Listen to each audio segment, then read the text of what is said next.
Looking to see a show? I need a ticket, please. We'll be starting soon, just inside the tent there.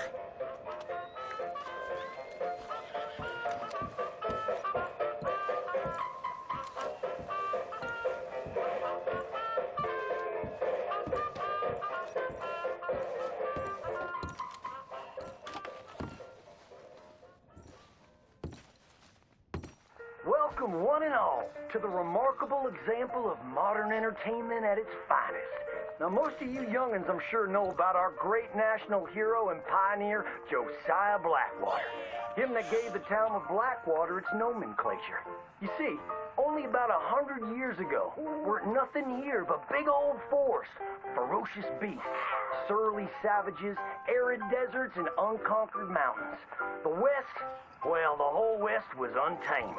Your mama probably told you bedtime stories about Josiah's many adventures. But I'm gonna tell you a story you ain't likely to have heard about his possum hat. Now, Josiah Blackwater was born in the year of our Lord 1782 in a log cabin just west of Ansburg. He was a special boy. His pa gave him his first rifle when he was 3 years old.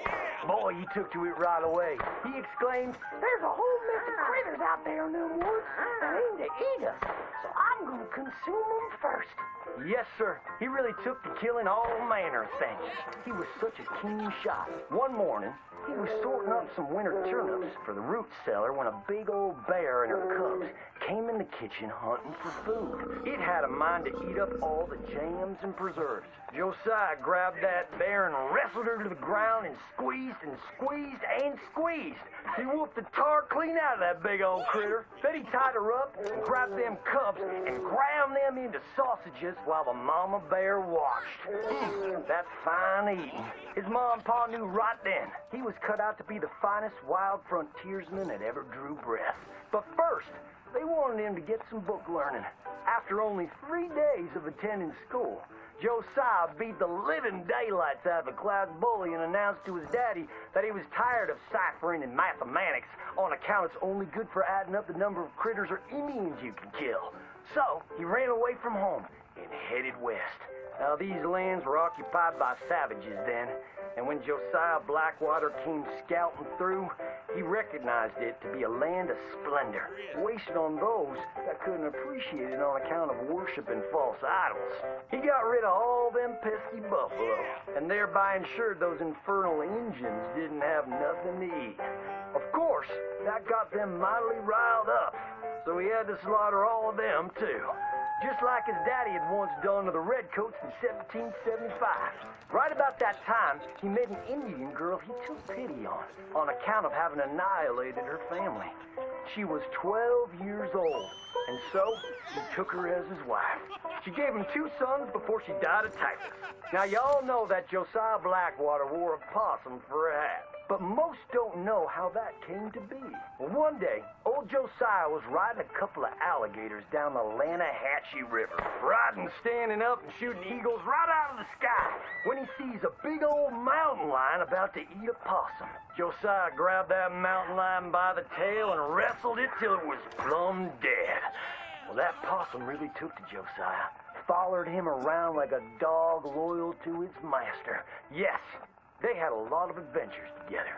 Now, Josiah never cried a day in his life, but he pert near dead on the day that possum passed, for they were mighty fine friends.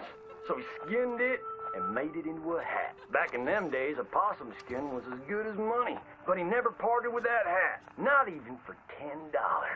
Once he founded the town of Blackwater, he sent word for settlers to come. It was the last stop in the west before San Francisco. He met a girl by the name of Rufina Helsby at a barn dance one night, took her as his wife, and settled down. Built himself a cattle empire and had 14 youngins. But Josiah Blackwater wasn't the home-loving kind, and he grew mighty restless.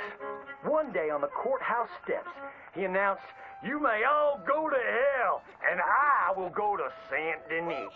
And so he did. enjoyed French pursuits of strumpets and wanton gluttony, which is where he came upon the idea of running for Congress.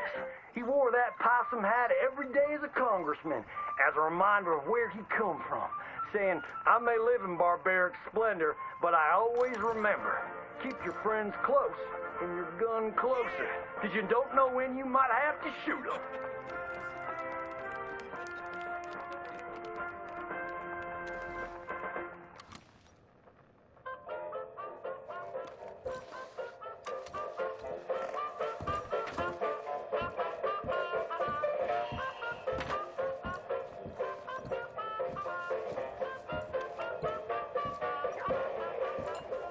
Come again, even better the second time.